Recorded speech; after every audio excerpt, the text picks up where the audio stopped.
그날 아침의 햇살은 참으로 눈부셨습니다. 마치 세상의 모든 좋은 기운을 끌어모아 제게 쏟아주는 듯 낡은 아파트의 거실 구석구석을 환하게 비추고 있었어요. 저는 그 빛 아래 앉아 며칠 전 시장 구석의 문방구에서 신중하게 골랐던 전문가용 색연필 세트를 포장하고 있었습니다. 오늘은 제 눈에 넣어도 아프지 않을 손녀 하은이의 유치원 재롱잔치가 있는 날이었거든요. 그림 그리기를 세상에서 제일 좋아하는 아이가 무대에서 늠름하게 공연을 마치고 내려왔을 때 이 선물을 안겨주며 우리 강아지 최고였어 하고 말해줄 생각에 입가에서 미소가 떠나질 않았습니다. 할머니, 꼭 와야 해. 내가 반짝이 옷 입고 제일 앞에서 춤출 거란 말이야. 7살 배기 손녀가 제 손가락을 걸고 신신당부하던 목소리가 귓가에 쟁쟁했습니다. 당연히 가야지요.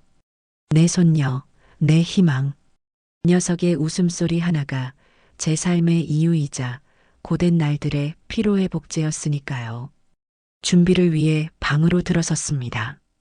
장롱을 열자 나프탈렌 냄새와 함께 묵은 세월의 향기가 풍겨왔습니다. 저는 그 안에서 가장 아끼는 민트색 가디건을 조심스럽게 꺼내 들었어요. 이건 단순히 비싼 옷이 아니었습니다. 지금은 제 앞에서 눈치만 보는 대기업 과장이 되었지만 아들이 대학을 졸업하고 처음 받은 월급으로 제게 내밀었던 옷이었지요. 어머니, 시장 바닥에서 고생만 하셨으니 이제 이런 고운 옷도 좀 입으세요. 쑥스럽게 웃던 젊은 날의 아들 얼굴이 어제 일처럼 선명했습니다.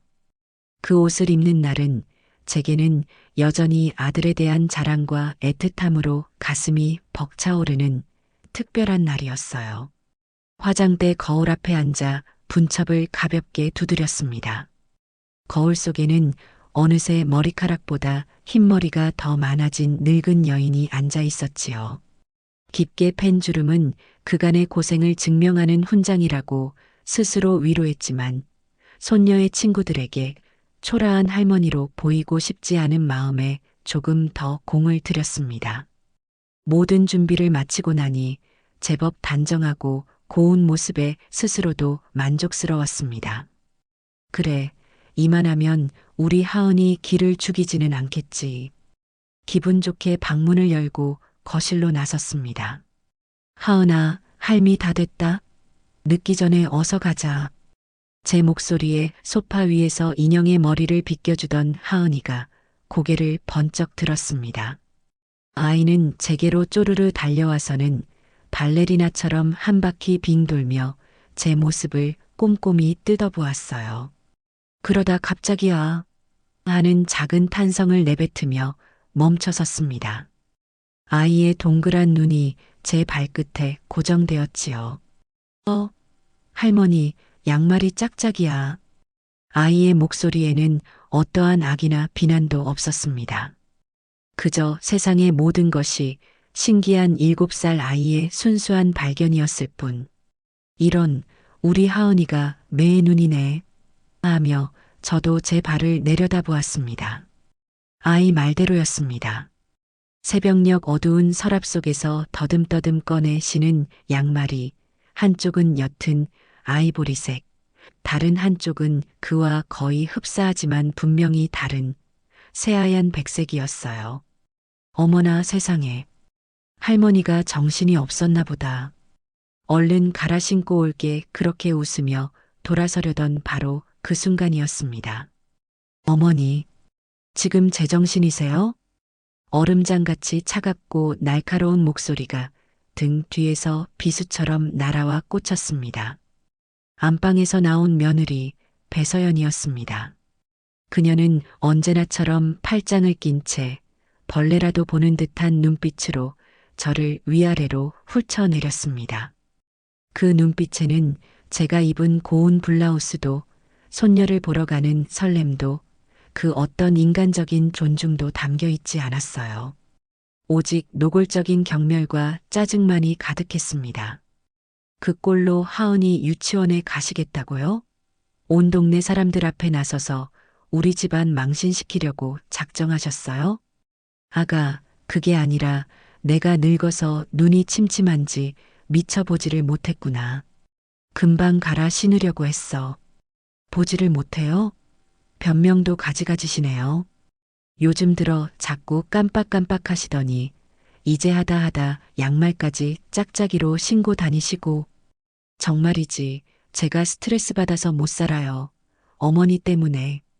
며느리의 고성은 아파트 현관문을 뚫고 나갈 듯 거실을 쩌렁쩌렁 울렸습니다. 순간 머릿속이 새하얘지면서 피가 거꾸로 솟는 기분이었습니다. 고작 양말 한 켤레. 평생을 살아오면서 누구든 한두 번쯤은 할 수 있는 사소한 실수였습니다. 하지만 며느리는 제가 마치 치매에 걸려 집안에 큰 해를 끼친 중죄인이라도 되는 양 매섭게 저를 몰아붙였습니다. 공포에 질린 하은이가 어느새 제 등 뒤로 와 숨었고 아이의 가냘픈 손이 제 블라우스 자락을 공포에 질려 꽉 움켜쥐는 것이 느껴졌습니다. 아이의 작은 떨림이 제게 고스란히 전해져 왔어요. 여보, 아침부터 무슨 일이야? 그때 잠에 취한 목소리로 아들 강준이가 안방에서 나왔습니다.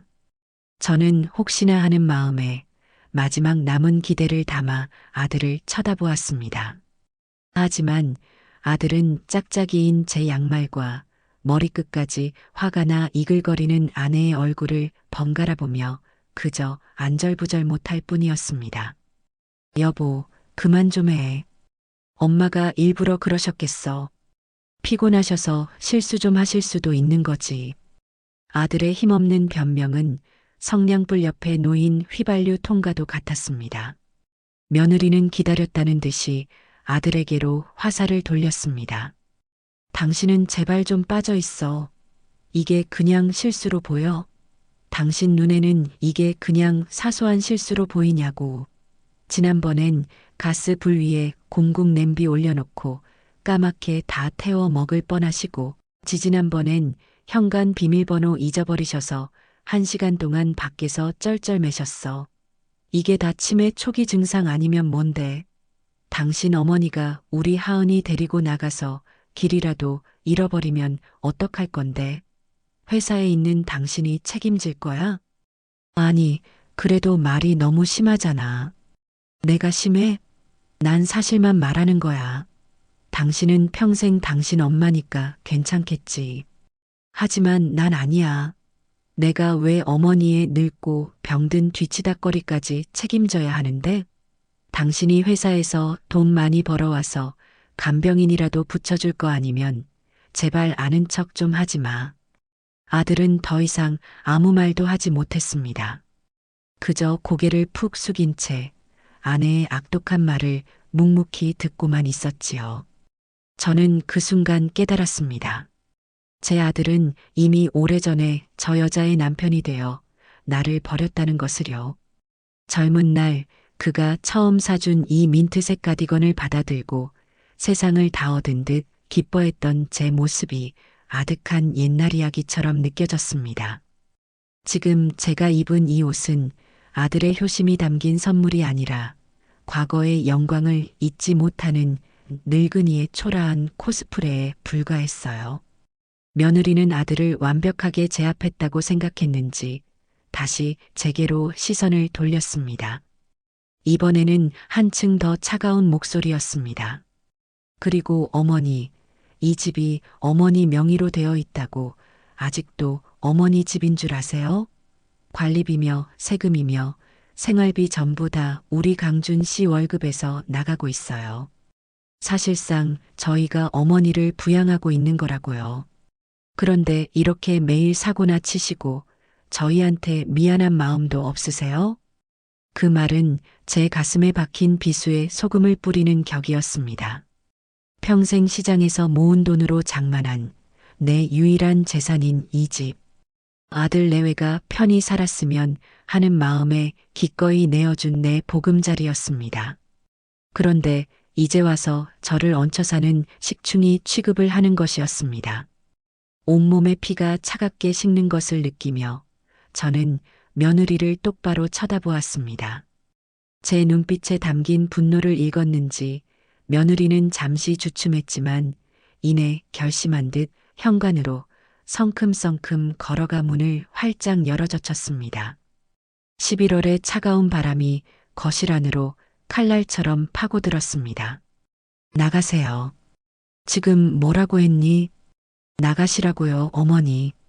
이 집에서 더는 한순간도 같이 못 있겠으니까. 당신 아들 앞세워서 유세 떨 생각 마시고 당장 나가시라고요. 조용히 요양병원 알아봐 드릴 테니 오늘은 일단 나가서 찜질방이라도 가 계세요. 지금 어머니 꼴 1분 1초도 더는 못 봐주겠으니까. 그 말을 듣는 순간 제 머릿속을 지배하던 모든 감정들이 거짓말처럼 사라졌습니다. 슬픔도 분노도 서러움도 느껴지지 않았어요. 그저 텅 빈 공허함과 함께 얼음처럼 차가운 결심 하나만이 또렷하게 떠올랐습니다. 그래, 끝이다. 모든 것이 이제 정말로 끝이구나. 저는 아무 말 없이 몸을 돌려 제 방으로 향했습니다. 등 뒤에서 어머니, 제 말 씹으시는 거예요? 당장 나가시라니까. 하고 며느리가 악을 쓰는 소리가 들려왔지만 그 소리는 이제 제게 아무런 의미도 갖지 못했습니다. 방에 들어가 장롱을 열고 가장 작은 여행 가방을 꺼냈습니다. 그 안에는 제가 평생을 바쳐 이룬 것들이 담겨 있었습니다. 속옷 몇 벌과 낡은 겉옷 2개, 그리고 가장 중요한 것, 제 인생 그 자체였던 통장 꾸러미와 제 이름 석자가 선명하게 새겨진 인감도장. 그것들을 가방 가장 깊숙한 곳에 넣었습니다. 가방을 들고 방을 나오자 거실은 얼어붙은 듯 조용했습니다. 며느리는 자신의 승리를 확인하려는 듯 팔짱을 낀 채 저를 노려보고 있었어요. 아들은 텅 빈 껍데기처럼 소파에 주저앉아 고개를 들지 못했습니다. 그들 사이에서 제 사랑하는 손녀 하은이만이 얼굴이 눈물범벅이 된 채 저를 향해 작은 손을 뻗고 있었습니다. 할머니 가지 마 흐앙 아이의 울음소리가 심장을 후벼 팠지만 저는 애써 시선을 외면했습니다. 지금 무너지면 저는 평생 저들의 노예로 살아야 할 테니까요. 저는 그 누구에게도 작별 인사를 하지 않았습니다. 구차한 저주도 눈물의 하소연도 모두 사치였습니다. 현관에 놓인 제 신발을 신고 굳게 닫힌 문손잡이를 잡았습니다. 그때 잿빛이 된 아들의 목소리가 등 뒤에서 들려왔습니다. 엄마 정말 가시려고요? 저는 돌아보지 않았습니다. 돌아볼 필요가 없었습니다. 내 마누라 소원대로 이 집에서 나가주마. 아니, 내 집에서 내가 나가는 거다. 더 이상 그들에게 할 말은 없었습니다. 나는 짝짝이 양말 때문에 아들 집에서 쫓겨나는 불쌍하고 늙은 시어머니가 아니었습니다. 내 이름으로 된 집의 문을 내 의지로 열고 내 인생을 되찾으러 나서는 오복순 그 자체였습니다. 철컥. 현관문이 닫히는 소리가 그 어느 때보다 명징하게 제 새로운 인생의 시작을 알리고 있었습니다. 현관문이 닫히는 철컥 소리는 제 과거 인생에 대한 사망 선고처럼 들려왔습니다. 차가운 11월의 복도 공기가 온몸을 감쌌지만 이상하게 춥지는 않았어요. 오히려 제 안에서 무언가 뜨거운 것이 끓어오르고 있었습니다. 엘리베이터 버튼을 누르고 기다리는 짧은 순간 저는 17층 저희 집, 아니 이제는 그들의 집이 되어버린 곳의 현관문을 무표정하게 한번 돌아보았습니다. 수십 년의 희로애락이 담긴 저 공간이 이제는 며느리의 도끼 어린 목소리와 아들의 무기력한 침묵만이 메아리치는 낯선 곳이 되어버렸습니다. 엘리베이터 거울에 비친 제 모습은 참으로 가관이었지요. 잔뜩 신경 써서 차려입은 민트색 가디건과 그 아래 보란듯이 짝짝이인 양말. 이 우스꽝스러운 부조화가 바로 지난 수십 년간의 제 삶 그 자체였다는 생각이 들었습니다. 아들을 위해, 가정을 위해 고운 옷을 입고 희생하는 어머니로 살아왔지만 결국 제 발은 언제나 제대로 된 자리를 찾지 못하고 허둥대고 있었던 겁니다. 저는 엘리베이터 구석에 기대어 헛웃음을 터뜨렸습니다. 눈물은 나오지 않았어요. 눈물을 흘리기엔 제 마음이 너무나도 차갑게 얼어붙어 버렸기 때문입니다. 아파트 단지를 빠져나오자 어디로 가야 할지 막막했습니다. 당장 갈 곳이라고는 없었어요. 주머니를 뒤져보니 지갑과 휴대폰, 그리고 작은 가방 하나가 전부였습니다. 일단 무작정 버스에 올라탔습니다. 어디로 가는 버스인지도 확인하지 않았어요.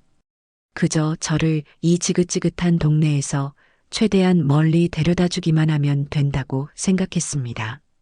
차창 밖으로 익숙한 풍경들이 빠르게 스쳐 지나갔습니다. 아들 손을 잡고 다니던 떡볶이집, 하은이를 위해 장을 보던 시장, 모든 것이 어제와 똑같은데 그 풍경 속에 더 이상 제 자리는 없었습니다. 한참을 달리던 버스가 종점에 도착하고 나서야 저는 정신을 차렸습니다. 낯선 동네의 밤거리, 휘황찬란한 네온사인 아래에서 저는 완벽한 이방인이었습니다. 그때 눈에 들어온 것이 24시 숯가마 찜질방이라는 간판이었어요. 그래, 오늘 밤은 저기서 버티자. 뜨거운 불가마에 들어가 땀이라도 빼면 이 가슴에 응어리진 화병도 조금은 녹아내리지 않을까 싶었습니다. 찜질방에 들어서자 후끈한 열기와 땀 냄새, 그리고 수많은 사람들의 소음이 저를 덮쳤습니다. 똑같은 찜질복을 입은 사람들 사이에서 제 민트색 가디건은 섬처럼 튀어 보였어요. 카운터에서 받은 찜질복으로 갈아입고 가방과 소지품을 사물함에 넣었습니다. 열쇠를 손목에 차는 순간 비로소 제가 집에서 완벽하게 분리되었다는 사실이 실감났습니다. 수면실로 들어가 자리를 잡으려 했지만 이미 사방에서는 코 고는 소리와 잠꼬대가 요란했습니다. 도저히 잠을 이룰 수 없을 것 같아 저는 가장 뜨거운 불가마로 향했습니다. 숨이 턱 막히는 열기 속에 몸을 웅크리고 앉았습니다. 땀이 비 오듯 흘러내렸어요. 제 몸속의 수분뿐만 아니라 지난 세월 동안 쌓아온 서름과 분노, 미련까지 모두 빠져나가는 기분이었습니다. 며느리의 악독한 얼굴, 아들의 비겁한 침묵, 눈물을 글썽이던 하은이의 얼굴이 차례로 떠올랐다 사라졌습니다. 하은이 생각에 잠시 가슴이 아려왔지만 저는 고개를 세차게 저었습니다. 이제 와서 손녀가 보고 싶다고 돌아갈 수는 없었어요. 그것은 저 자신을 배신하는 행위였습니다.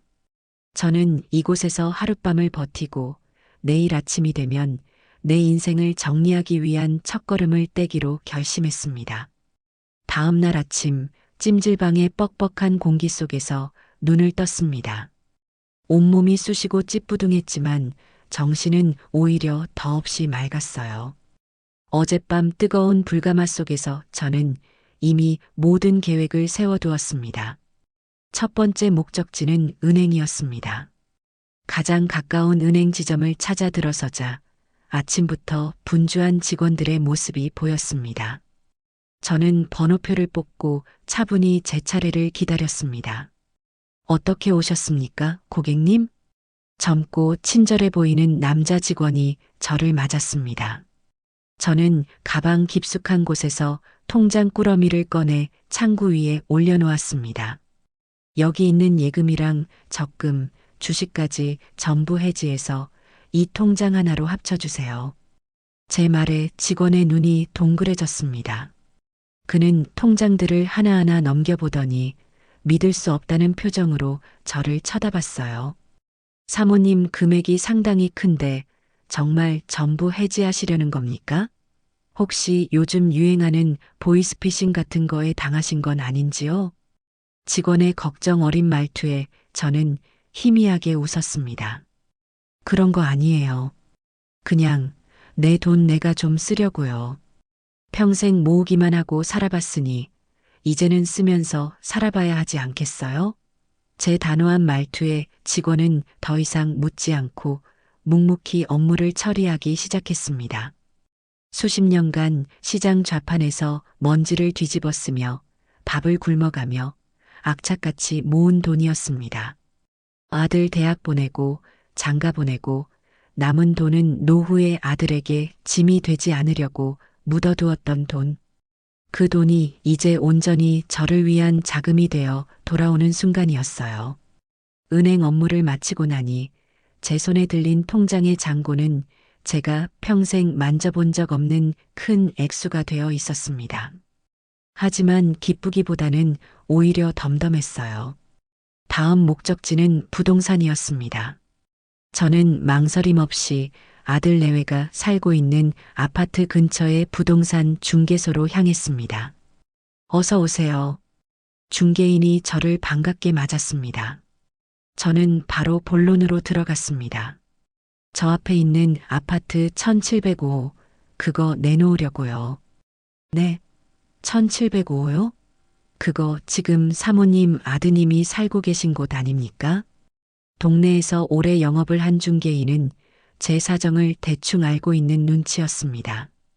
맞아요. 그러니 최대한 빨리 좀 팔아주세요. 시세보다 조금 싸게 내놔도 좋으니 무조건 빠른 거래로 부탁합니다. 아니, 사모님. 무슨 일 있으신지는 모르겠지만 이렇게 급하게 내놓으시면 손해를 많이 보십니다. 아드님하고는 이야기가 다 되신 거고요. 내 집 내가 파는데 누구 허락받을 필요 있나요? 돈보다 시간이 더 급한 사람이니 알아서 잘 처리해 주시오. 제 서슬 퍼런 기세에 중개인은 더 이상 아무 말도 하지 못하고 매물 계약서를 내밀었습니다. 계약서에 제 이름 석자를 쓰고 인감 도장을 찍는 순간 저는 아들 내외와의 법적인 그리고 감정적인 모든 연결고리를 끊어냈습니다. 모든 정리를 마치고 근처 카페에 앉아 있으니 휴대폰이 시끄럽게 울리기 시작했습니다. 발신자는 내 아들이었습니다.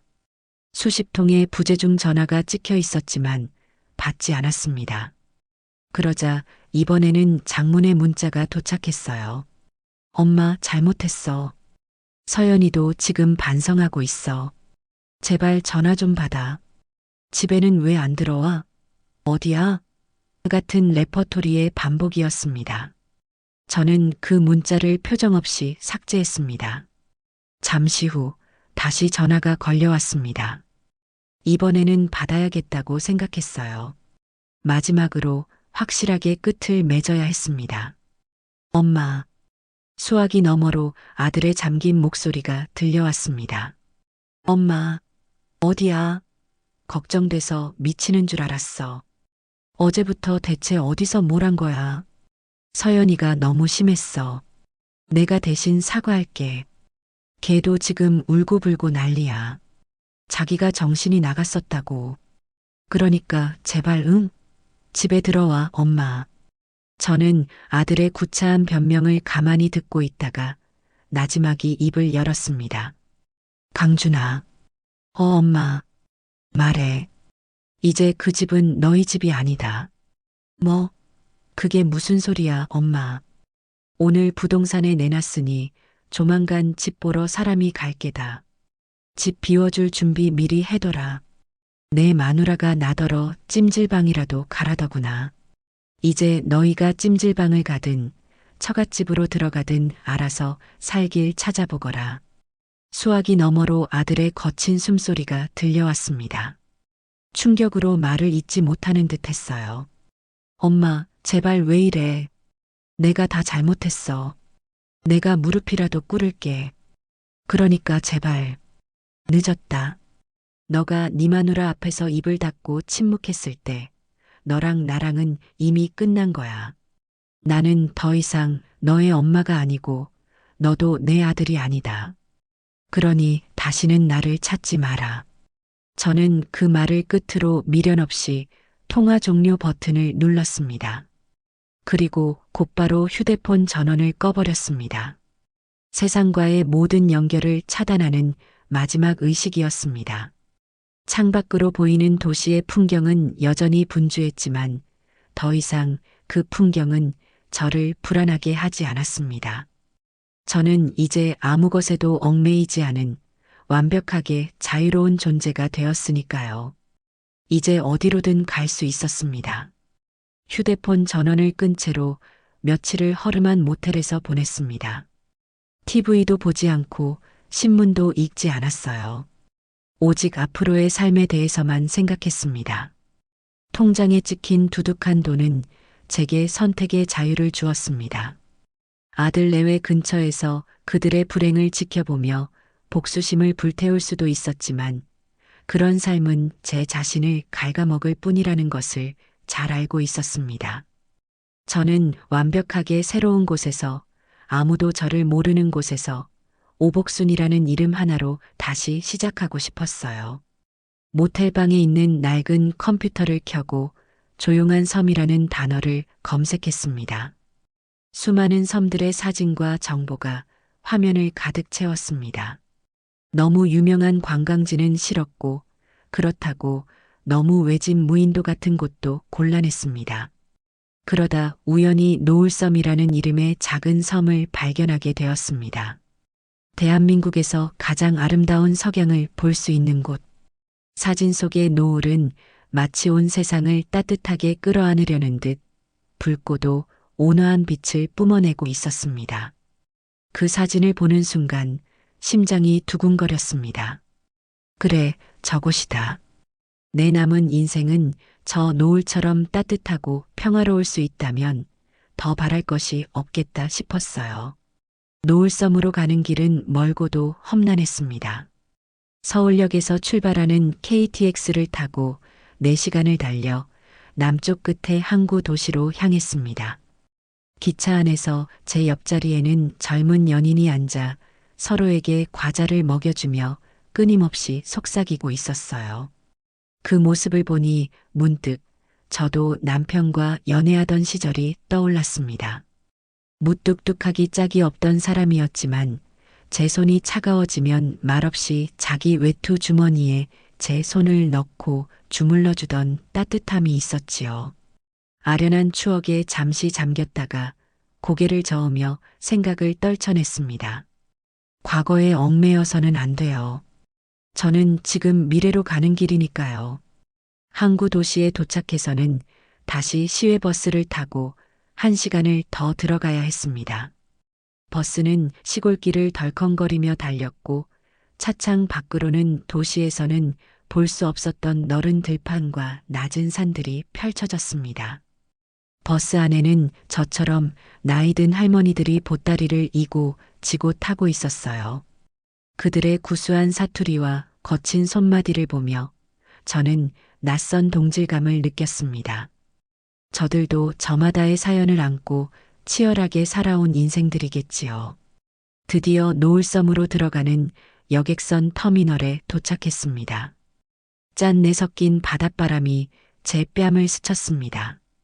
크고 작은 배들이 정박해 있는 항구의 풍경은 활기가 넘치면서도 어딘가 쓸쓸해 보였습니다. 매표소에서 노을섬으로 가는 배편을 끊고 작은 여객선에 몸을 실었습니다. 배에는 저 같은 외지인보다는 섬으로 생필품을 나르거나 장을 보고 들어가는 섬 사람들이 대부분이었어요. 부웅. 배가 육중한 백고동 소리를 내며 항구를 떠나기 시작했습니다. 저는 갑판으로 나가 멀어지는 육지를 바라보았습니다. 제가 평생을 살았던 제 모든 것이 담겨 있던 저 땅덩어리가 한 점이 되어 사라지는 것을 보며 시원함과 함께 아주 약간의 슬픔을 느꼈습니다. 그때 옆에서 거친 목소리가 들려왔어요. 할머니, 혼자 여행 오셨죠? 여긴 젊은 사람들이나 사진 찍으러 오지. 나이 든 사람은 볼 거 별로 없는데. 돌아보니 검게 그을린 얼굴에 굵은 주름이 가득한 뱃사람이 저를 쳐다보고 있었습니다. 배의 선장인 듯 했어요. 저는 그저 희미하게 웃으며 대답했습니다. 여행이 아니라 살러 갑니다. 제 말에 남자는 의아한 표정을 지었습니다. 살러 와요? 이 외딴 섬에? 도시 양반들이 며칠 살아보겠다고 왔다가 한 달도 못 버티고 다들 도망가는 곳인데 그의 말에는 외지인에 대한 경계심과 텃세가 묻어났지만 저는 기분이 나쁘지 않았어요. 오히려 그의 직설적인 말투가 마음에 들었습니다. 도망갈 곳도 없는 사람이라 아마 잘 버틸 겁니다. 제 대답에 남자는 더 이상 아무 말도 하지 않고 그저 말없이 바다를 바라볼 뿐이었습니다. 그가 바로 훗날 저와 막역한 사이가 되는 김 선장이었습니다. 1시간쯤 지났을까 수평선 너머로 작은 섬의 윤곽이 보이기 시작했습니다. 노을섬이었습니다. 가까워질수록 섬의 모습이 뚜렷해졌어요. 가파른 언덕과 그 위로 옹기종기 모여있는 낡은 집들. 화려하지는 않지만 정겹고 아늑한 풍경이었습니다. 배가 선착장에 닿자 저는 가장 먼저 땅을 밟았습니다. 섬의 흙을 밟는 순간 이상하게도 마음이 편안해지는 것을 느꼈습니다. 미리 연락해둔 섬의 유일한 부동산 중개인을 따라 저는 집을 보러 갔습니다. 중개인은 제게 바닷가 근처에 번듯한 집 몇 채를 보여주었지만 제 마음을 끈 것은 따로 있었어요. 그가 마지못해 보여준 섬의 가장 높은 언덕배기에 버려지다시피 방치된 폐가였습니다. 마당에는 잡초가 무성하고 지붕에는 구멍이 뚫려 있었으며 창문은 깨져나가 흉물스러운 모습이었지요. 여기는 사람이 살던 집이 맞소? 아이고 사모님, 여긴 보실 필요도 없습니다. 10년 넘게 비어있던 집이라 수리비가 집값보다 더 나올 겁니다. 중개인은 손사래를 쳤지만 저는 그 집터에 매료되고 말았습니다. 허물어져가는 툇마루에 서서 아래를 내려다보니 노을섬의 정경과 함께 드넓은 바다가 한눈에 들어왔습니다. 마치 세상의 모든 근심을 발 아래에 둔 듯한 기분이 들었어요. 그리고 해질녘 이곳에서 바라보는 노을은 분명 사진 속 그것보다 수백 배는 더 아름다울 것이라는 확신이 들었습니다. 이 집 사겠소? 네. 사모님, 제 말 못 들으셨습니까? 여긴 못 써요. 얼마요? 제 단호한 태도에 중개인은 어안이 벙벙한 표정으로 헐값을 불렀습니다. 저는 그 자리에서 가방을 열어 계약금을 꺼내 건넸습니다. 나머지 잔금은 내일 바로 보내드릴 테니 그렇게 하시오. 중개인은 귀신에 홀린 듯한 표정으로 제가 건넨 돈을 받아들었습니다. 저는 허물어져가는 제 새로운 집을 바라보며 미소 지었습니다. 모두가 버린 이 폐가에서 저는 제 인생의 가장 찬란한 성을 다시 쌓아 올릴 작정이었습니다. 새로운 집의 소유권을 이전하고 중개인이 떠나자 언덕 위에는 저 혼자만 덩그러니 남았습니다. 해가 서쪽으로 기울기 시작하자 11월의 스산한 바람이 깨진 창문 틈으로 윙윙거리며 울부짖었습니다. 가까이서 본 집의 상태는 생각보다 훨씬 더 심각했어요. 삐걱거리는 문, 군데군데 썩어내린 마룻바닥, 그리고 천장에서는 금방이라도 무언가 쏟아져 내릴 것만 같았습니다. 문득 내가 지금 여기서 뭘 하고 있는 건가 하는 회의감이 파도처럼 밀려왔습니다.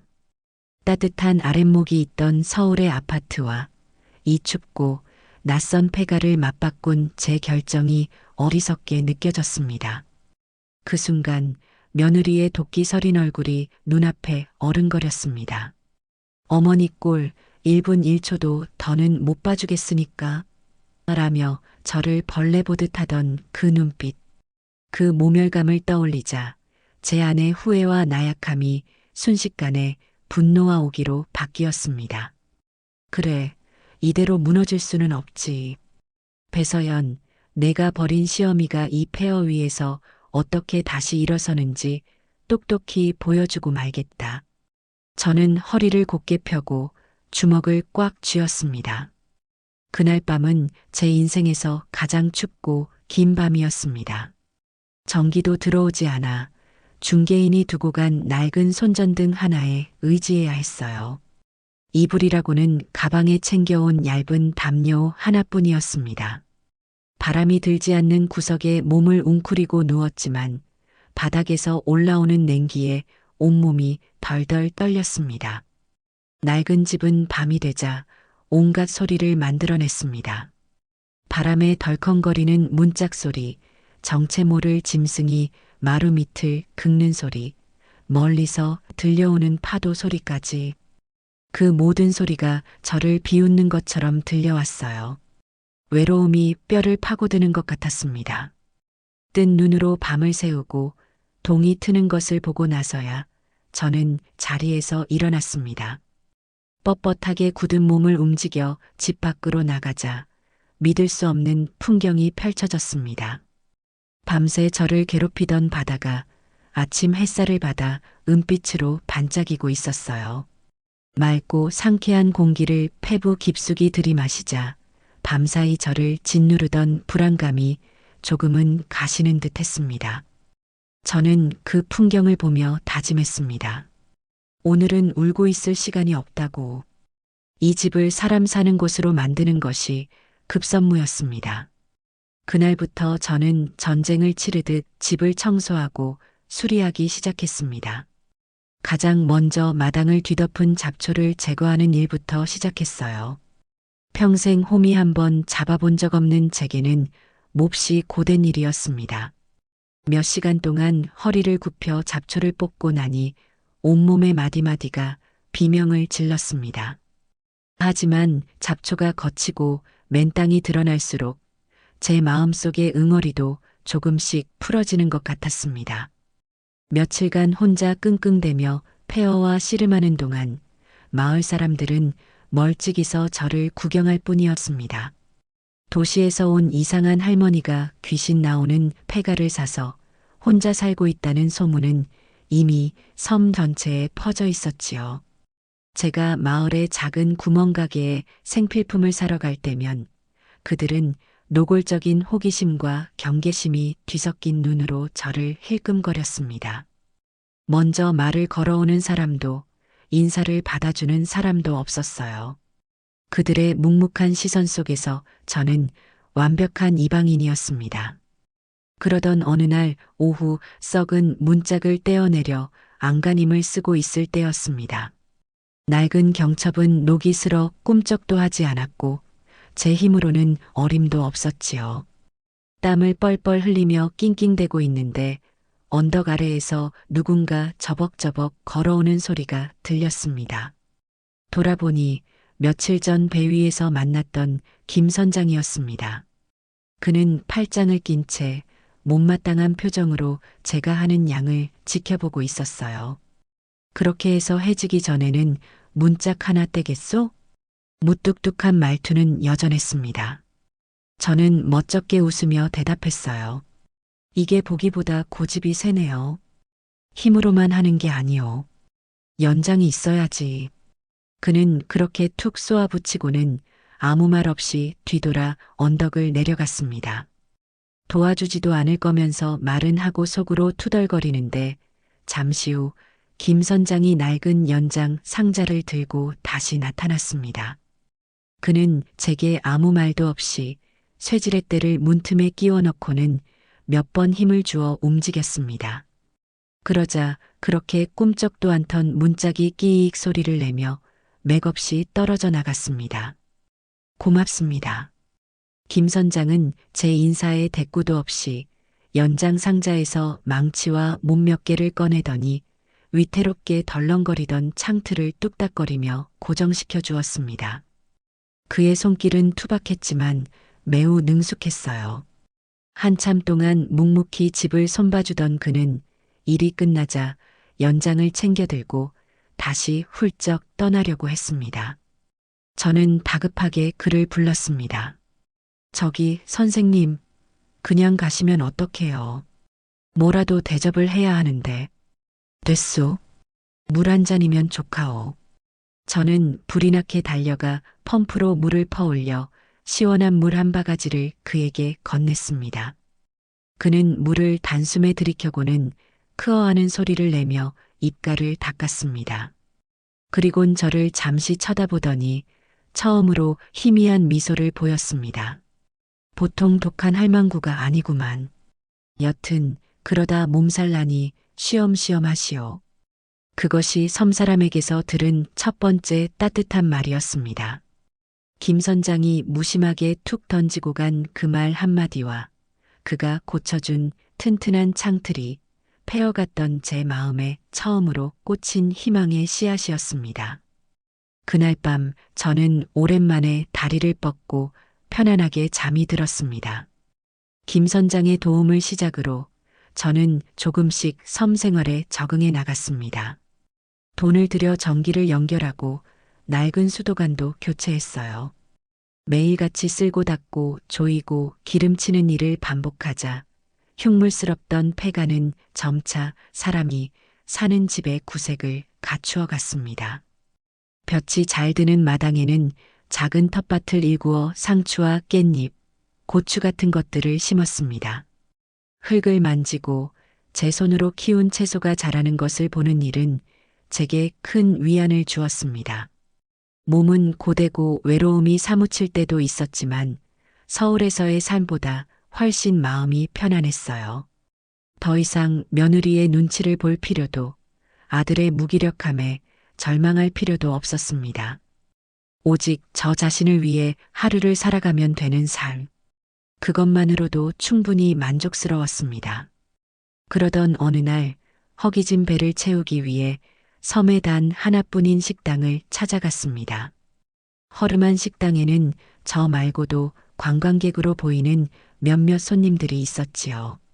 저는 해물 된장찌개를 시켰습니다. 하지만 제 앞에 놓인 뚝배기를 보고 실망감을 감출 수 없었어요. 멀건 국물에는 무만 둥둥 떠다닐 뿐 해물이라고는 작은 조개 몇 알이 전부였습니다. 맛은 또 어찌나 짜고 비린지. 평생을 시장에서 음식 장사를 하며 살아온 제 입맛에는 도저히 맞지 않았습니다. 가격은 또 어찌나 비싼지 10,000원짜리 한 장이 아까울 정도였어요. 이런 걸 돈 받고 팔다니 양심도 없지. 저도 모르게 혼잣말이 튀어나왔습니다. 식당을 나오며 보니 다른 관광객들도 비슷한 표정으로 음식을 깨작거리고 있었습니다. 그 순간 제 머릿속에 전기가 흐르는 듯한 아이디어가 떠올랐습니다. 그래, 바로 이거다. 이 섬에는 신선하고 좋은 해산물과 채소가 넘쳐나는데 그것을 제대로 요리해서 대접하는 곳이 없었습니다. 관광객들은 울며 겨자 먹기로 비싸고 맛없는 음식을 사 먹고 있었지요. 그렇다면 내가 한번 해보자. 평생 해온 일이 음식 장사인데 못할 것도 없지. 정직한 재료로 정성껏 만든 따뜻한 집밥을 대접하는 식당. 생각만 해도 가슴이 뛰기 시작했습니다. 새로운 목표가 생기자 제 삶에 다시 활기가 돌기 시작했어요. 저는 곧바로 계획을 실행에 옮겼습니다. 집에서 가장 볕이 잘 드는 큰 방을 식당으로 개조하기로 마음먹었습니다. 돈을 아끼기 위해 사람을 쓰는 대신 모든 것을 제 손으로 직접 했어요. 낡은 벽지를 뜯어내고 항구 근처의 페인트 가게에서 가장 저렴한 흰색 페인트를 사와 밤새도록 벽을 칠했습니다. 삐걱거리는 마루에는 두꺼운 장판을 깔고 육지에 나가 중고 가구점에서 튼튼한 테이블과 의자 4개를 사왔습니다. 모든 준비를 마치고 가게 입구에 작은 나무 간판을 내걸었습니다. 복순이네 밥상. 제 이름을 건 만큼 음식만큼은 최고로 만들 자신이 있었습니다. 메뉴는 단 하나, 오늘의 백반이었습니다. 그날 김 선장이 잡아오는 가장 신선한 생선으로 구이나 조림을 하고 제 텃밭에서 갓 뜯은 채소로 나물을 무치고 가마솥에 정성껏 지은 밥과 직접 담근 김치를 내는 것이 전부였습니다. 드디어 가게 문을 여는 날, 저는 새벽부터 일어나 온 정성을 다해 음식을 준비했습니다. 고소한 밥 냄새와 칼칼한 찌개 냄새가 온 집안에 진동했어요. 하지만 점심시간이 지나도록 손님은커녕 문을 열고 기웃거리는 사람조차 없었습니다. 섬 사람들은 여전히 저를 외지인 취급하며 제 가게를 본체만 채했고, 관광객들은 언덕 위 허름한 집을 식당이라고 생각하지도 못하는 듯 했습니다. 정성껏 준비한 음식들이 식어가는 것을 보며 저는 깊은 무력감에 빠졌습니다. 역시 너무 무모한 도전이었을까? 가게를 정리하고 문을 닫으려던 늦은 오후였습니다. 낡은 대문이 끼익 소리를 내며 조심스럽게 열렸습니다. 저 혹시 식사 되나요? 문틈으로 고개를 내민 것은 20대 중반쯤으로 보이는 젊은 아가씨였습니다. 편안한 옷차림과 어깨에 맨 작은 천가방이 여행객이라기보다는 동네 주민의 산책길처럼 보였습니다. 그동안 저를 멀리서 힐끔거리기만 하던 섬사람들과는 다른 맑고 호기심 어린 눈빛이었어요. 저는 너무나 반가운 마음에 저도 모르게 큰 소리로 대답했습니다. 그럼요. 되고 말고 어서 들어와요. 그 아가씨가 제 가게의 첫 손님이었습니다. 저는 신이 나서 식어버린 음식을 다시 데우고 정성껏 상을 차려내었습니다.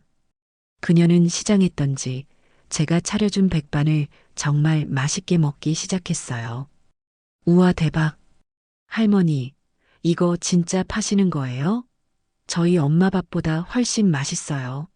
라며 엄지를 치켜 세우는 그녀의 모습에 저는 그간의 서름과 고생이 눈 녹듯 사라지는 것을 느꼈습니다.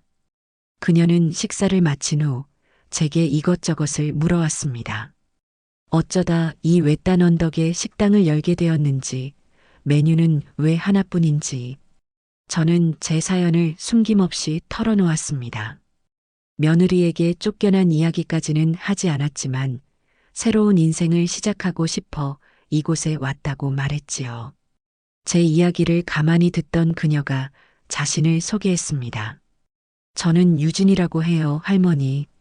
저 아랫마을 선착장 근처에서 작은 북카페를 하고 있어요. 어쩐지 차분하고 다정한 분위기가 남다르다 싶었는데 저와 같은 자영업자였던 겁니다. 저도 못해서 살다 힘들어서 다 정리하고 이 섬에 들어온 지 3년 됐어요. 할머니 마음 제가 조금은 알 것 같아요. 유진이는 그렇게 말하며 따뜻하게 웃어주었습니다. 그녀는 자리에서 일어나며 갑자기 자신의 스마트폰을 꺼내 들었습니다. 그리곤 제가 차린 밥상을 이리저리 옮겨가며 정성껏 사진을 찍기 시작했습니다. 할머니, 제가 운영하는 카페 SNS 계정이 있는데 팔로워가 꽤 많거든요. 여기에 할머니 가게 좀 홍보해드려도 될까요?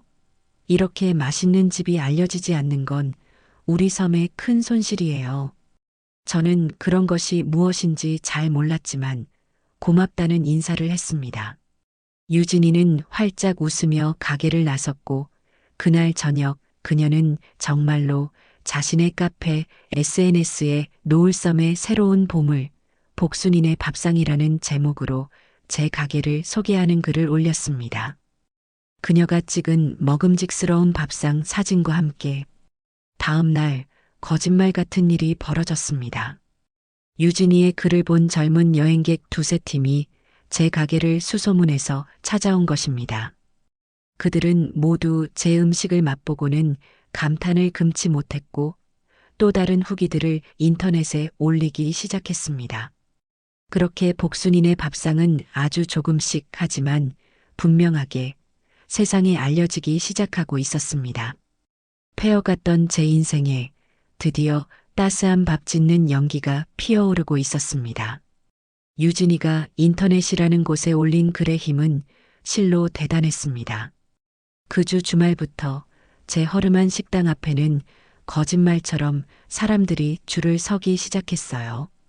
처음에는 유진이의 글을 보고 찾아온 젊은 여행객들이 대부분이었지만 그들이 다시 저마다의 공간에 남긴 칭찬 후기들이 꼬리에 꼬리를 물고 퍼져나갔습니다. 할머니 손맛이 그리우면 무조건 가야 할 곳, 10,000원으로 임금님 수라상을 받을 수 있는 기적의 식당, 인생 최고의 생선구이를 맛보다. 쑥스러우면서도 어깨가 으쓱해지는 평들이었지요. 손님이 늘어나자 제 하루는 눈코 뜰 새 없이 바빠졌습니다. 동이 트기도 전에 일어나 텃밭에서 채소를 다듬고 가마솥에 밥을 안치고 김 선장이 새벽에 잡아온 생선을 손질했습니다. 점심시간이 되면 밀려드는 손님들로 작은 식당은 발 디딜 틈이 없었어요. 혼자서는 도저히 감당할 수 없을 지경에 이르렀을 때 유진이가 제 구원투수처럼 나타났습니다.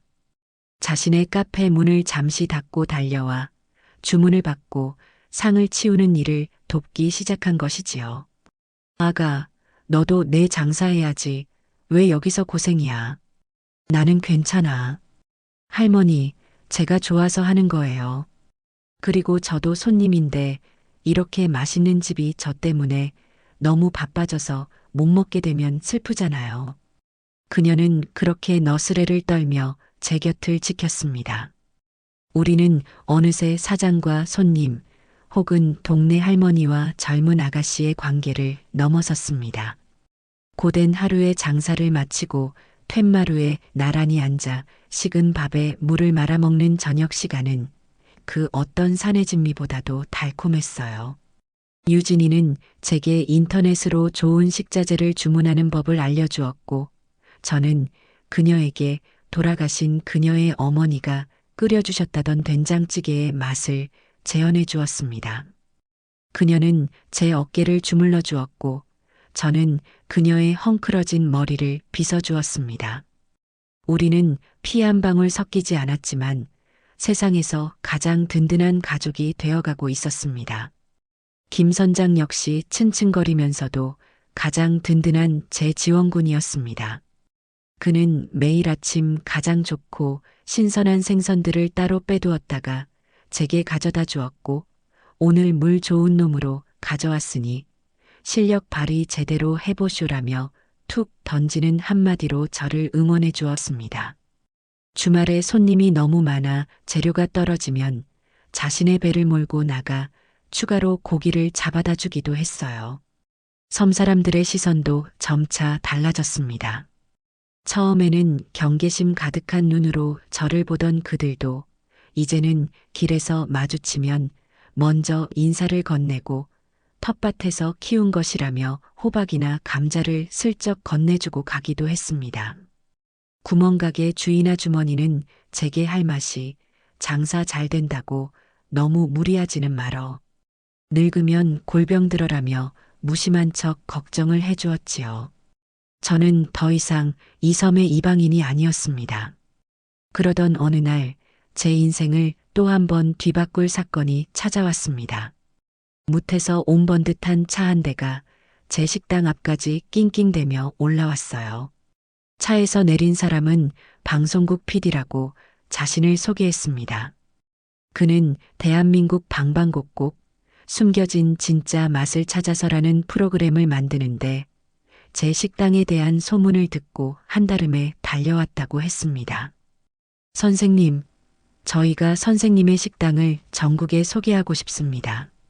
이런 보석 같은 곳은 더 많은 사람이 알아야 합니다. 그의 호들갑스러운 제안에 저는 손사래를 쳤습니다. 나는 그런 거 할 줄 몰라요. 그냥 밥하는 늙은이일 뿐인데 무슨 방송에 나갑니까? 사양하겠소.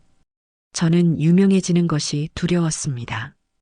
혹시라도 아들 내외가 저를 발견하게 될까봐 겁이 났어요. 지금의 평화가 깨지는 것을 원치 않았습니다. 하지만 PD는 끈질겼습니다. 그는 며칠 동안 섬에 머무르며 매일같이 저를 찾아와 설득했어요. 어머니, 이건 단순히 식당 하나를 소개하는 게 아닙니다.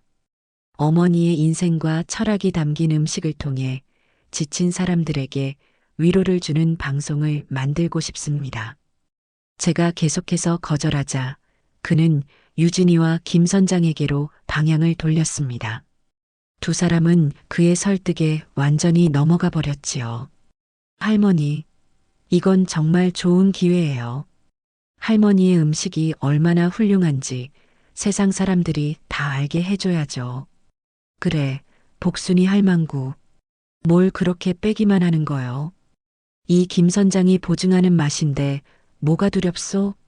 그냥 평소 하던 대로만 하면 되지.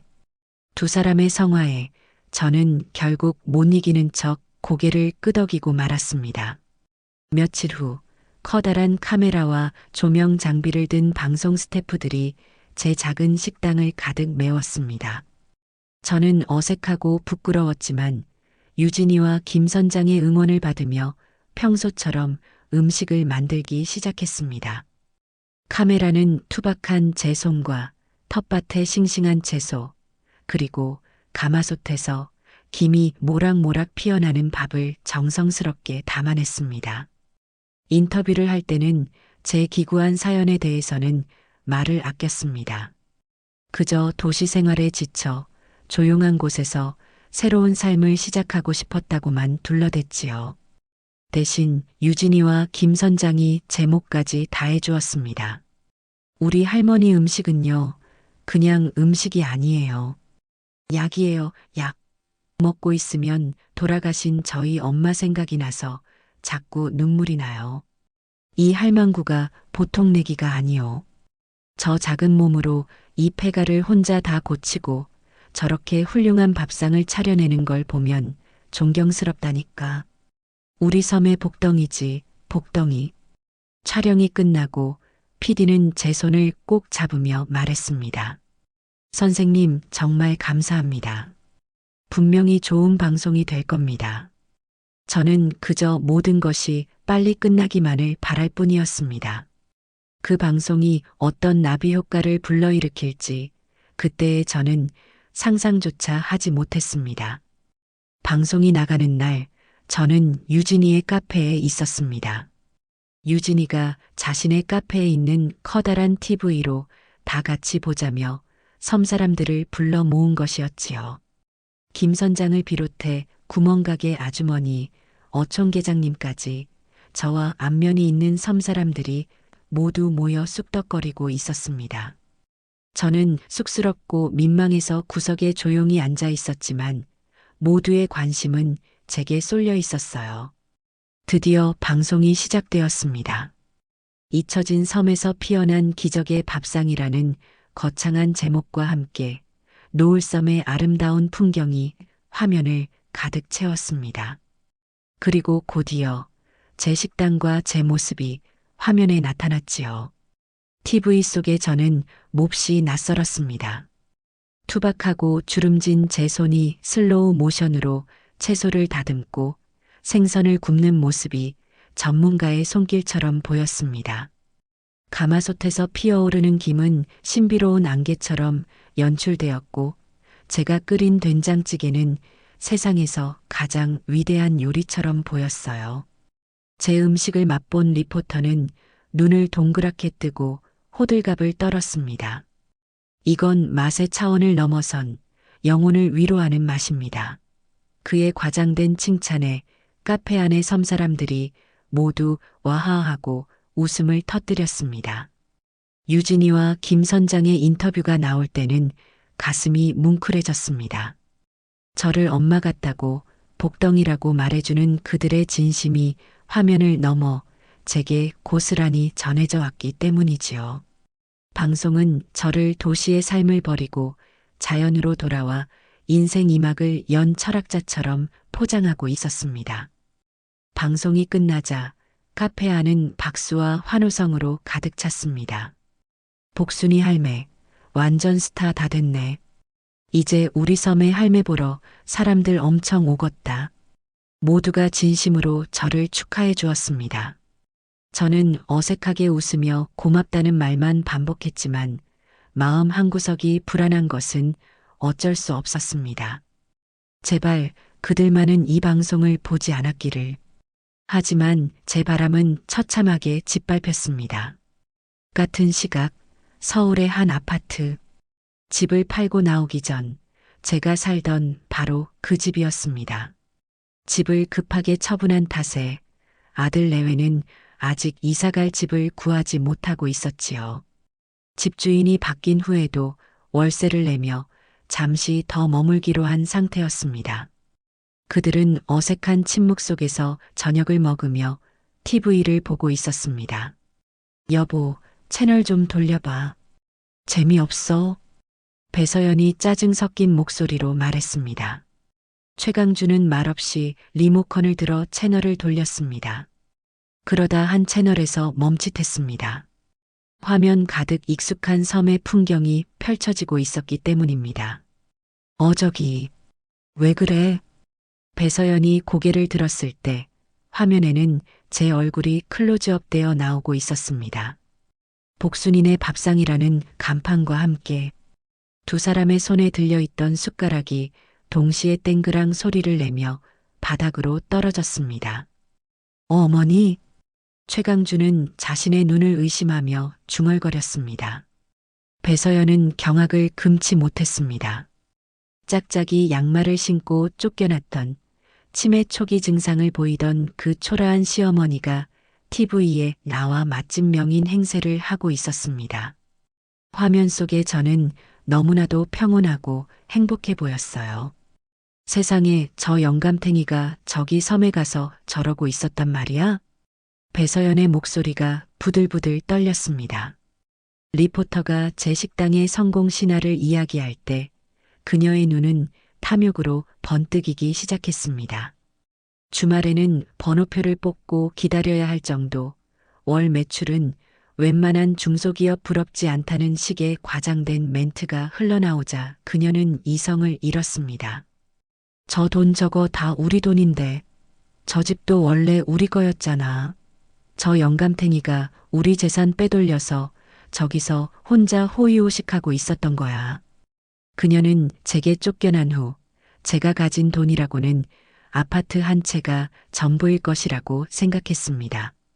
하지만 방송에 나오는 제 식당의 규모와 성공은 그녀의 예상을 훨씬 뛰어넘는 것이었습니다. 최강주는 복잡한 심경에 휩싸였습니다. 어머니가 저렇게 건강하고 행복하게 지내는 모습에 안도감이 들면서도 동시에 자신을 버리고 떠났다는 배신감과 저 성공에 자신이 아무런 기여도 하지 못했다는 자괴감이 밀려왔습니다. 하지만 배서연의 생각은 달랐습니다. 여보, 우리 당장 저 섬으로 가자. 뭐? 거길 왜 가? 왜 가긴? 가서 어머니 모시고 와야지. 저렇게 정신없는 분을 저런 시골 구석에 혼자 둘 수 없잖아. 다 우리가 잘못했다고 싹싹 빌고 다시 서울로 모셔오는 거야. 서연아, 그게 무슨 소리야? 어머니가 우리랑 다시 사실 리가 없잖아. 당신은 바보야? 상황 파악이 안 돼? 저 돈, 저 식당, 다 어머니 거잖아. 어머니 돌아가시면 다 누구 건데? 우리 거잖아. 우리 아들 하은이 거라고. 그걸 저 섬 것들한테 다 뺏기게 생겼는데 가만히 보고만 있을 셈이야? 배서연의 눈은 광기로 번뜩이고 있었습니다. 그녀에게 저는 더 이상 짐스러운 시어머니가 아니었습니다. 반드시 되찾아야 할 황금알을 낳는 거위였지요. 그녀는 이미 머릿속으로 시나리오를 짜고 있었습니다. 불쌍한 표정으로 눈물을 흘리며 용서를 구하고 치매 기운이 있는 노모가 사기당하는 것이 걱정된다며 서울로 모셔온다. 그리고 식당의 모든 권리와 재산을 자신들 명의로 돌려놓는다는 완벽한 계획이었습니다. 최강주는 아내의 속셈을 모르는 바가 아니었지만 그녀의 기세에 눌려 아무 말도 하지 못했습니다. 어쩌면 그 역시 어머니의 성공에 숟가락이라도 얹고 싶은 마음이 있었는지도 모릅니다. 내일 당장 짐 싸. 가서 무릎이라도 꿇을 테니까. 이번에는 절대로 실패하면 안 돼. 알았어? 배서연의 단호한 목소리에 최강주는 마지못해 고개를 끄덕였습니다. 그렇게 그들은 자신들이 버렸던 저를 되찾기 위해 노을섬으로 향하는 배에 오를 준비를 하고 있었습니다. 그들의 탐욕스러운 그림자가 평화롭던 제 섬 위로 길게 드리워지고 있었습니다. 방송이 나간 후 노을섬은 그야말로 인산인해를 이루었습니다. 주말은 물론이고 평일에도 전국 각지에서 복순이네 밥상을 찾아온 손님들로 작은 섬이 북적였지요. 저는 늘어난 손님을 감당하기 위해 동네 할머니 몇 분께 일당을 드리고 일손을 부탁해야 할 정도였습니다. 제 작은 식당은 이제 저 혼자만의 것이 아닌 섬 전체에 활기를 불어넣는 중심지가 되어 있었습니다. 정신없이 바쁜 하루하루였지만 제 음식을 먹고 행복해하는 사람들의 얼굴을 보는 것은 그 무엇과도 바꿀 수 없는 큰 기쁨이었습니다. 사건이 터진 것은 방송 후 두 번째 주말이었습니다. 그날따라 날씨가 유난히 화창했고 식당은 아침부터 밀려든 손님들로 활기가 넘쳤습니다. 유진이는 카운터에서 주문을 받고 저는 주방에서 쉴 새 없이 생선을 굽고 찌개를 끓였습니다. 김 선장은 가게 앞 평상에 앉아 손님들의 주차 정리를 도와주며 허허 웃고 있었지요. 모든 것이 완벽하게 평화로운 그런 오후였습니다. 바로 그때였습니다. 식당 입구에 드리워진 그림자에 문 앞에 서 있던 손님들이 웅성거리기 시작했습니다. 시끄러운 가게 안의 공기가 순간적으로 싸늘하게 얼어붙는 것이 느껴졌어요. 고개를 들어 문 쪽을 바라본 저는 제 눈을 의심해야 했습니다. 그곳에는 제가 꿈에서조차 다시 보고 싶지 않았던 두 사람, 아들 최강준과 며느리 배서연이 서 있었습니다. 두 사람은 서울에서 가장 좋은 옷으로 빼입은 듯한 섬의 분위기와는 전혀 어울리지 않는 모습이었습니다. 최강준은 죄인처럼 고개를 숙이고 있었고 배서연은 주변을 한번 쓱 훑어보더니 저를 발견하고는 와락 울음을 터뜨릴 듯한 표정을 지었습니다. 어머니, 배서연은 마치 이산가족 상봉이라도 하는 배우처럼 손님들을 해치고 제게로 달려왔습니다. 그리곤 제 거친 손을 덥석 잡고는 그 자리에 주저앉아 통곡하기 시작했어요. 어머니, 저희가 죽을 죄를 지었습니다. 저희가 정신이 나갔었어요. 어머니를 그렇게 보내고 저희는 하루도 편히 잠을 이룰 수가 없었습니다. 제발 저희를 용서해 주세요. 네. 그녀의 연기는 실로 대단했습니다. 주변의 손님들은 갑작스러운 상황에 어리둥절해하며 그녀를 동정하는 눈빛으로 쳐다보기 시작했어요. 저 할머니한테 무슨 사연이 있나 봐. 아들 며느리가 싹싹 비는데 받아주지 하는 수군거림이 들려왔습니다. 아들 강준이도 다가와 제 앞에 무릎을 꿇었습니다. 엄마 잘못했습니다. 저희가 정말 생각이 짧았습니다. 제발 저희랑 같이 서울로 가요. 이렇게 고생하지 마시고 저희가 평생 편히 모실게요. 두 사람의 완벽한 합동 공연에 식당 안의 모든 시선이 제게로 쏠렸습니다. 제가 어떤 대답을 할지 모두가 숨을 죽이고 지켜보고 있었지요. 저는 아무 말 없이 제 손을 잡고 있는 며느리의 손을 내려다보았습니다. 매니큐어가 곱게 칠해진 고생 한번 해본 적 없는 저 희고 고운 손, 그리고 제 짝짝이 양말을 비웃던 저 경멸에 찬 입술. 그날의 모욕과 아픔이 다시금 온몸을 훑고 지나갔습니다. 저는 천천히 하지만 단호하게 제 손을 잡은 며느리의 손을 뿌리쳤습니다. 그리고 얼음처럼 차가운 목소리로 입을 열었습니다. 제 목소리는 작았지만 이상하리만치 식당 전체에 선명하게 울려 퍼졌습니다. 쇼는 끝났니? 제 한마디에 며느리의 얼굴에서 눈물이 뚝 멈췄습니다. 그녀의 눈에 순간적인 당혹감이 스쳐 지나갔어요. 네네, 어머니. 내가 기획하고 내 남편이 주연한 그 눈물겨운 쇼 말이다. 구경하던 사람들이 박수라도 쳐주길 바란 모양인데 어쩌나? 여긴 내가 연출할 수 있는 무대가 아닌데. 저는 자리에서 일어섰습니다. 그리고 저보다 한 뼘은 더 큰 아들과 저를 내려다보는 며느리를 똑바로 올려다보며 말했습니다. 용서? 누가 누구를 용서한다는 말이냐? 너희는 내게 용서를 구할 자격조차 없어. 그리고 서울로 돌아가자고? 내가 왜? 너희들의 재산 관리인이 되어주고 늙고 병들면 다시 짝짝이 양말 신었다고 쫓겨나기 위해서? 제 말에 식당 안의 공기는 완전히 달라졌습니다. 손님들은 이제 동정이 아닌 흥미진진한 눈빛으로 상황을 지켜보고 있었어요. 너희에게는 단 한 푼의 재산도 눈곱만큼의 용서도 없다. 내가 피땀 흘려 번 돈은 나를 가족으로 품어준 이 섬과 이 사람들을 위해 쓸 것이다. 너희 같은 가짜 가족들을 위해서가 아니라. 어머니, 오해해요. 저희는 정말 돈 때문에 온 게 아니라. 며느리가 다급하게 변명하려던 순간이었습니다. 그만들 좀 하지. 주방 입구에 서 있던 유진이가 차가운 목소리로 말하며 제 옆으로 다가와 제 어깨를 감싸 안았습니다. 여기 손님들 식사하시는 곳이에요. 그리고 우리 할머니 지금 일하느라 바쁘시거든요.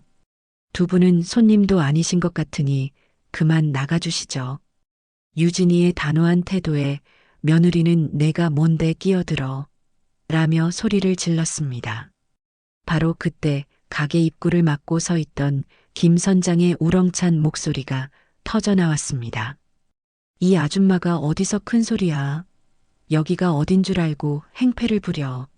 이 할망구 딸뻘되는 아가씨한테 말버릇하고는. 김 선장은 성큼성큼 다가와 며느리와 저 사이를 가로막고 섰습니다.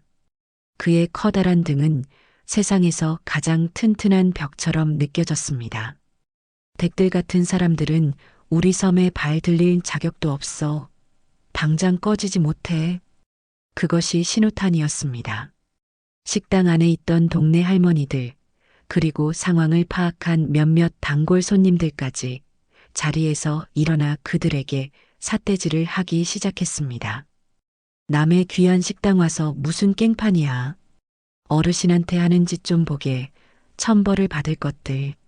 순식간에 자신들이 모든 사람의 적이 되었다는 것을 깨달은 아들 내외의 얼굴은 하얗게 질려버렸습니다. 배서연은 분하고 억울해서 어쩔 줄 몰라 했고 최강주는 고개를 숙인 채 참아 들지 못했습니다. 그들은 결국 수많은 사람들의 경멸과 비난을 온몸으로 받으며 쫓겨나다시피 식당에서 도망쳐야 했습니다. 그들이 사라진 식당 입구에는 그들이 신고 온 비싼 구두가 남긴 낯선 흙먼지만이 남아 있었습니다. 아들 내외가 쫓겨나듯 사라진 후 식당 안은 잠시 어색한 침묵이 흘렀습니다. 하지만 그 침묵은 곧 저를 향한 따뜻한 위로와 격려로 바뀌었습니다. 유진이는 제 손을 꼭 잡아주었고 김 선장은 잘했어. 할망구. 아주 속이 다 시원하네. 라며 제 등을 두들겨 주었습니다. 동네 할머니들은 저런 것들은 싹 잊어버려. 우리가 있잖아 하며 저를 다독여 주셨지요. 저는 그들의 따뜻한 마음에 결국 참았던 눈물을 조금 흘리고 말았습니다. 하지만 그 눈물은 슬픔의 눈물이 아닌 고마움과 감격의 눈물이었습니다. 저는 더 이상 혼자가 아니었습니다. 제게는 피를 나눈 가족보다 더 끈끈한 새로운 가족들이 곁에 있었습니다. 그날 저녁 저는 고맙다는 의미로 섬 사람들을 모두 초대해 큰 잔치를 열었습니다. 장사를 접고 남은 모든 재료를 아낌없이 퍼부어 푸짐한 밥상을 차렸습니다. 식당 마당에는 노랫소리와 웃음소리가 밤늦도록 끊이지 않았습니다. 그 소란스럽고 따뜻한 풍경 속에서 저는 제 인생의 가장 큰 위기를 넘겼음을, 그리고 가장 소중한 것을 얻었음을 깨달았습니다. 이틀 뒤 모르는 번호로 전화 한 통이 걸려왔습니다. 받을까 말까 망설이다 조심스럽게 전화를 받자 수화기 너머에서 아들의 목소리가 들려왔습니다. 하지만 그날 식당에서 들었던 목소리와는 사뭇 다른 힘없고 갈라지는 목소리였어요. 엄마, 죄송합니다. 그는 한참 동안이나 죄송하다는 말만 반복했습니다. 배서연의 강요가 아닌 처음으로 온전한 자신의 목소리로 말하는 것 같았습니다.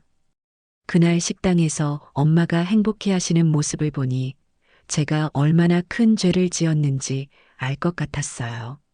서연이가 그러는 걸 막지 못한 것도 제 잘못이고 엄마가 그동안 얼마나 힘드셨을지 바보같이 이제야 알겠습니다. 정말 죄송합니다. 저는 아무 말 없이 그의 진심 어린 사과를 들어주었습니다. 저 서울 올라가서 서연이랑 이혼하기로 했습니다. 엄마를 그렇게 만든 사람이랑은 더 이상 못 살겠어요. 이제 와서 용서해달라는 말은 안 할게요. 그냥 엄마가 그곳에서 계속 행복하셨으면 좋겠어요. 다시는 엄마 앞에 나타나지 않겠습니다. 그것이 아들이 제게 한 마지막 말이었습니다. 저는 나지막이 대답했습니다. 그래. 이제라도 정신 차렸으니 다행이다. 너도 내 인생을 살아라.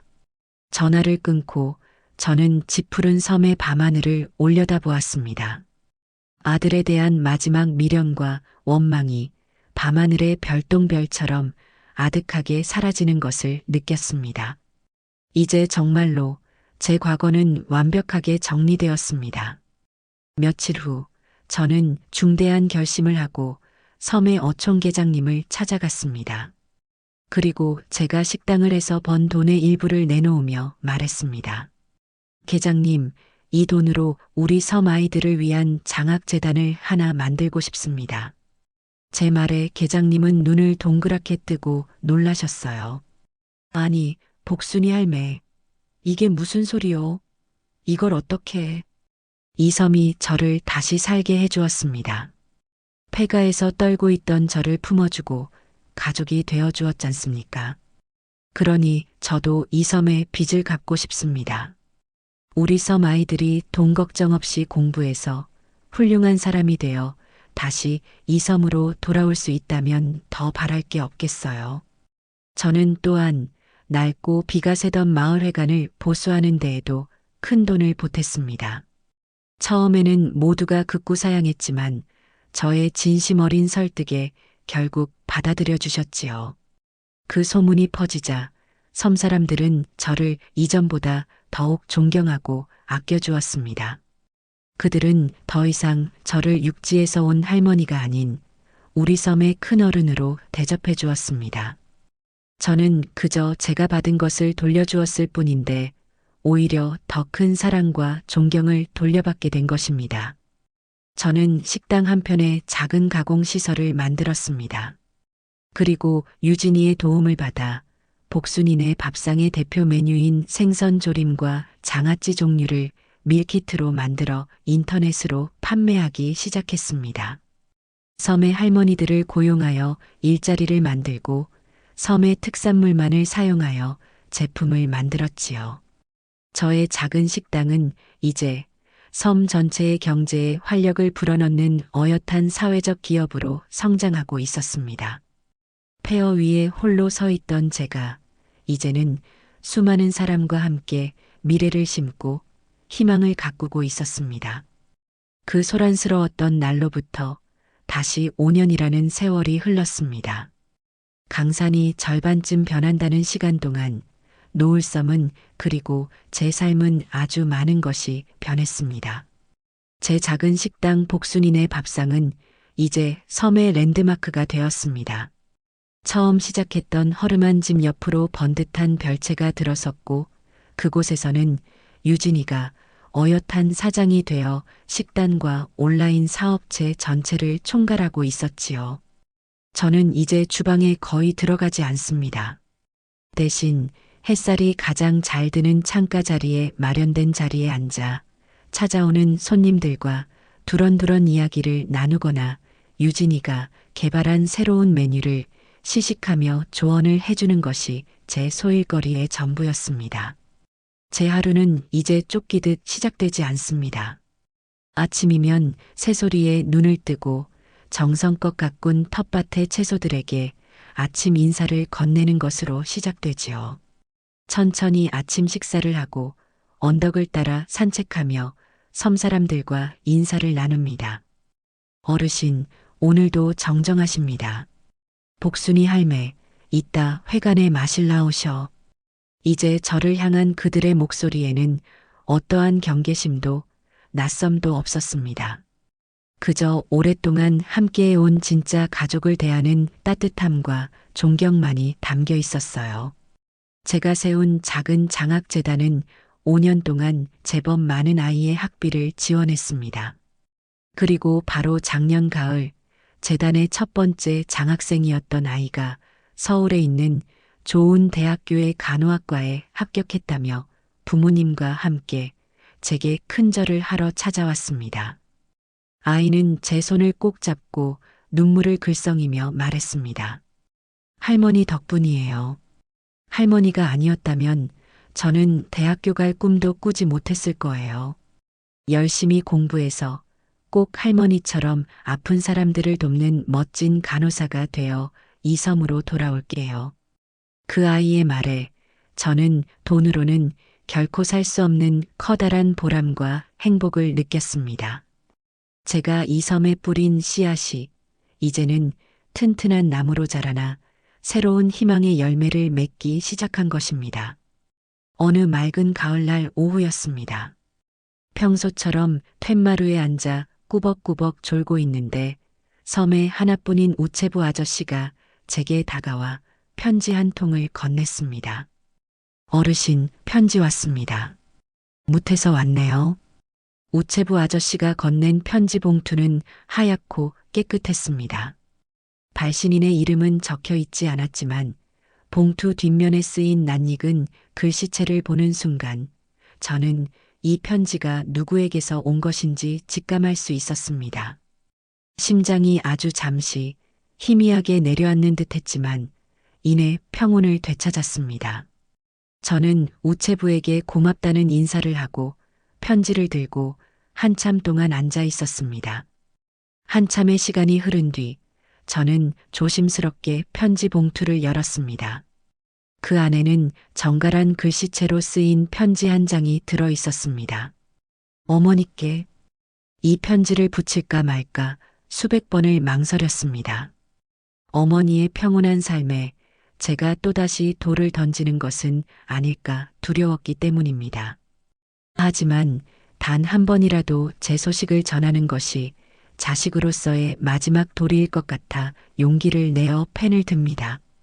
어머니, 저는 잘 지내고 있습니다. 그날 이후 배서연 씨와는 법적으로 완전히 남남이 되었습니다. 가지고 있던 모든 것을 위자료로 넘겨주고 지금은 경기도의 작은 물류회사에서 트럭을 운전하며 살고 있습니다. 새벽에 일 나가고 밤늦게 돌아오는 고된 삶이지만 제 땀으로 돈을 버는 이 삶이 부끄럽지 않습니다. 오히려 마음은 편안합니다. 어머니, 저는 아무것도 바라지 않습니다. 용서를 구하는 것도 사치라는 것을 압니다. 그저 어머니께서 그 아름다운 섬에서 건강하고 행복하게 지내신다는 것만으로도 제게는 과분한 기쁨입니다. TV에서 보았던 어머니의 웃는 얼굴이 제가 평생 기억해야 할 어머니의 마지막 모습이라고 생각하며 살아가겠습니다. 다시 한번 제 어리석음과 나약함으로 어머니께 드렸던 깊은 상처에 대해 사죄드립니다. 부디 만수무강하십시오. 아들 최강준 올림. 저는 편지를 다 읽고 조용히 2번, 3번 다시 읽어보았습니다. 편지에는 눈물을 자아내는 구차한 변명도 동정심을 유발하려는 의도도 없었습니다. 그저 담담하게 자신의 삶을 고백하고 저의 행복을 빌어주는 한 남자의 진심만이 담겨 있었지요. 제 마음속에 남아있던 아주 작은 원망의 앙금마저 가을 햇살에 눈이 녹듯 스르르 사라지는 것을 느꼈습니다. 저는 편지를 곱게 접어 제 방 서랍 가장 깊은 곳에 있는 작은 나무 상자 안에 넣었습니다. 그 상자 안에는 제가 평생 간직해온 남편의 낡은 사진 한 장이 들어 있었습니다. 이제 그 옆에 아들의 마지막 편지가 나란히 놓이게 된 것입니다. 이로써 제 인생의 가장 길고 아팠던 장이 비로소 완벽하게 닫혔습니다. 그날 저녁 해가 서서히 바다 아래로 잠길 준비를 하고 있었습니다. 노을섬의 하늘은 이름 그대로 온갖 붉은색과 주황색, 보라색 물감을 풀어놓은 듯 황홀한 빛으로 물들고 있었지요. 저는 새로 지은 집의 넓은 툇마루에 앉아 그 장엄한 풍경을 말없이 바라보고 있었어요. 할머니, 차 드세요. 유진이가 김이 모락모락 나는 따뜻한 국화차 2잔을 들고 와 제 옆에 앉았습니다. 어느새 그녀는 앳된 아가씨의 모습을 벗고 섬 전체를 아우르는 카리스마를 가진 어엿한 사업가가 되어 있었습니다. 하지만 제 앞에서는 여전히 어리광을 부리는 딸이었지요. 무슨 생각 그리 하세요? 오늘따라 더 고요하시네. 아니야. 그냥 노을이 참 곱다 싶어서. 그때 저 멀리서 김 선장이 어기적 걸어오는 것이 보였습니다. 그의 손에는 갓 쪄낸 뜨끈한 밤고구마가 한 봉지 들려 있었어요. 이 할망구들 나 빼고 또 좋은 구경만 하고 있구만. 김 선장은 퉁명스럽게 말하며 저희 사이에 털썩 주저앉았습니다. 그리곤 가장 잘 익은 고구마를 반으로 쪼개 제 손에 먼저 쥐어주었습니다. 그의 투박한 손길은 5년 전이나 지금이나 변함없이 따뜻했습니다. 우리는 아무 말 없이 각자의 손에 든 차와 고구마의 온기를 느끼며 나란히 앉아 노을을 바라보았습니다. 세상의 모든 시름이 저 붉은빛 속으로 스며들어 사라지는 듯한 완벽한 평화의 순간이었습니다. 저는 따뜻한 차를 한 모금 마시고 무심코 제 발끝을 내려다보았어요. 두툼하고 포근한 수면 양말. 왼쪽도 오른쪽도 한치의 오차도 없는 똑같은 밤색에 완벽한 짝이 맞는 양말이었습니다. 그 순간 제 입가에 저도 모르는 잔잔한 미소가 피어올랐어요. 모든 것은 짝짝이 양말 한 켤레에서 시작되었습니다. 그날 아침 며느리의 경멸에 찬 눈빛 앞에서 느꼈던 모욕감과 서러움이 아득하게 멀게만 느껴졌습니다. 짝이 맞지 않는 양말을 신었다는 것이 정신이 나갔다는 증거가 되고 집에서 쫓겨나야 할 이유가 되었던고 끔찍했던 아침. 하지만 지금의 저는 압니다. 문제는 양말이 아니었다는 것을요. 문제는 제 삶의 짝을 제대로 맞추지 못하고 타인의 눈치와 평가에 제 자신을 내맡긴 채 살아왔던 제 자신에게 있었다는 것을요. 스스로의 힘으로 이 섬에 와서 폐허 위에 집을 짓고 밥상을 차리고 새로운 가족을 얻었습니다. 저는 이제 더 이상 누군가의 아내, 누군가의 어머니가 아닌 온전한 오복순으로 살고 있었습니다. 제 발에 신겨진 이 완벽한 짝의 양말은 바로 제가 되찾은 자존감과 내면의 평화에 대한 증거였습니다. 돈으로도 그 어떤 명예로도 살 수 없는 진짜 행복. 그것은 바로 지금 이 순간 내 곁을 지켜주는 좋은 사람들과 함께 세상에서 가장 아름다운 노을을 바라보는 것이라는 걸 깨닫습니다. 제 인생의 가장 완벽하고 찬란한 노을이 바로 지금 제 눈앞에서 온 세상을 다독이듯 따뜻하게 번지고 있어요. 더 이상 바랄 것이 없는 충만한 삶입니다.